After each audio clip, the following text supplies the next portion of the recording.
Hello, welcome to Storytime with Judy. Our book today is The Flying Hockey Stick by Jolly Roger Bradfield. Well, this little boy wants to fly so bad, and he is also an inventor. And he invents contraption after contraption trying to fly, and they don't work. But then one day he comes up with the idea of using the umbrella and a hockey stick and extension cords with a fan. Let's find out if he's able to do it, and let's find out what he does if he does do it. Barnaby Jones was the boy who had wanted something for years and years. He wanted more than anything to be able to fly like a bird. Ever since he could remember, he had been trying to make some sort of machine that would get him off the ground, if only for a few feet. He made a glider, but it wouldn't glide. He made a helicopter, but it wouldn't go up, only down. Barnaby had tried various combinations of orange crates, balloons, old boards, washing machine parts, and a lot of other things, but he could not seem to come up with exactly the right combination. But, as usually happens when one keeps trying and doesn't give up, he finally found a way. Yes, one day Barnaby hit on the exactly right parts: one hockey stick, an electric fan, an extension cord, his mother's umbrella. He taped them all together and they looked like this. He called his invention the flying hockey stick. All he had to do to start it was to plug the cord into the socket in his bedroom and switch on the fan. The switch had two settings, slow and fast. If he wanted to fly slowly, he switched to the fan to slow. If he wanted to go faster, he merely moved the switch. He soon realized, of course, that in order to fly any great distance, he would have to have a very long cord. So he went all over the neighborhood borrowing extension cords. Finally, he had so many strung together that it seemed to him that he would be able to fly around the world. After testing the machine thoroughly in his backyard, he was ready to make his first long flight. Perhaps he would fly around the world, if it didn't take too long.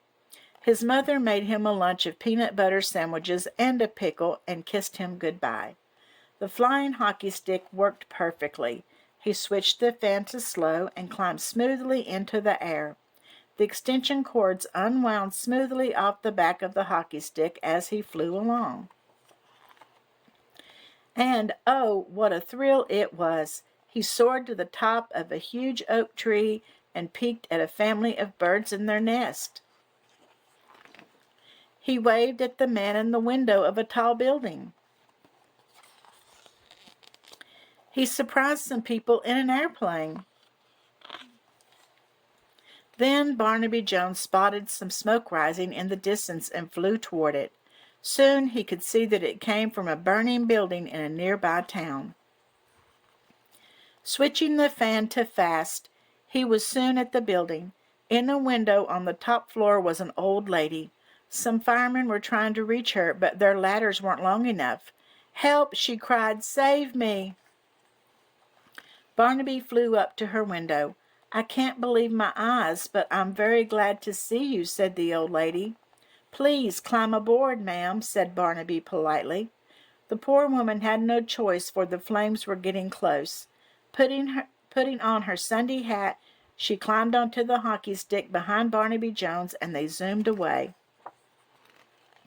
"This is quite a contraption you have here, young man," said the old lady. After a while she added, "In fact, this is the most fun I've had in years." She enjoyed flying through the air so much that she decided to go with Barnaby on his trip. They headed out across the ocean. They saw flying fish and swimming fish. They saw a walrus on a rock.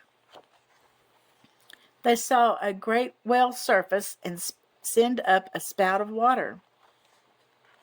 Flying lower to see the whale, they spotted something else in the water. It was a man clinging to a board. "Help!" he cried. "Save me!" Barnaby flew down to the man struggling in the water. "I can't believe my eyes, but I'm very glad to see you," said the man. They hauled him aboard behind the old lady. He was the captain of a ship who had fallen overboard at night without being noticed. The captain asked if he could go with them on their trip around the world. "I can help with the navigation," he said. Barnaby didn't know what navigation was, but he liked the captain and welcomed him on the trip. They flew across the wide ocean until they sighted land in the distance.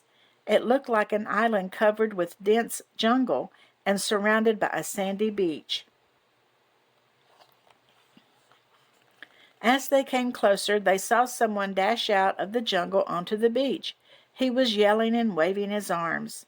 And no wonder. He was being chased by some very hungry-looking lions. "Help!" he cried. "Save me!" Once more, Barnaby Jones pointed the hockey stick downward and zoomed toward the ground. "Watch out, son!" cried the captain. "We're almost out of cord." "Oh, dear!" cried the old lady. "Hang on!" yelled Barnaby. Barnaby zoomed in front of the lions, and at that moment they reached the very end of the cord and stopped with a sudden jerk. Thanks to the captain's warning, they didn't tumble off, but the old lady lost her hat, and Barnaby's lunch went spilling onto the ground.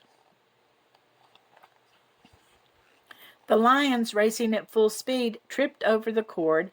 Heads over tails they went in, snarling tangle of teeth and tails and claws. "I can't believe my eyes, but I'm very glad to see you," said the man on the beach, and without waiting to be asked, he jumped on the hockey stick behind the captain. He was a hunter who had lost his gun in the jungle and then had met a whole family of hungry lions. Barnaby Jones wheeled the hockey stick around and up into the air. Looking down, they could see the lions eating Barnaby's peanut butter sandwiches. The hunter was glad they weren't eating him. "You came along just in time," he exclaimed. "Where were you bound for?" "Well, we're going around the world, but I guess we need a little more cord," said Barnaby. The travelers agreed that it would be the best to return home, where they would all collect extension cords. "Then we can try again," said the little old lady, who had really enjoyed riding on the hockey stick. She and the captain and the hunter were very grateful to Barnaby Jones, for he had saved their lives. When they got back, the old lady promised to bake cookies for Barnaby every Tuesday. The sea captain made him a model ship, and the hunter gave him a huge moose head. Now, there are some people who will tell you that Barnaby Jones just dreamed this adventure. But if you go over to his house any Tuesday, he always seems to have plenty of cookies, and there's on the mantel is a beautiful model ship in a bottle, and over the mantel hangs the biggest stuffed moose head you ever saw in your whole life. Well, do you think it was true? I don't know. That was quite an adventure if it was, wasn't it? I hope you enjoyed the story, and I'll see you again tomorrow. And don't forget to like and subscribe.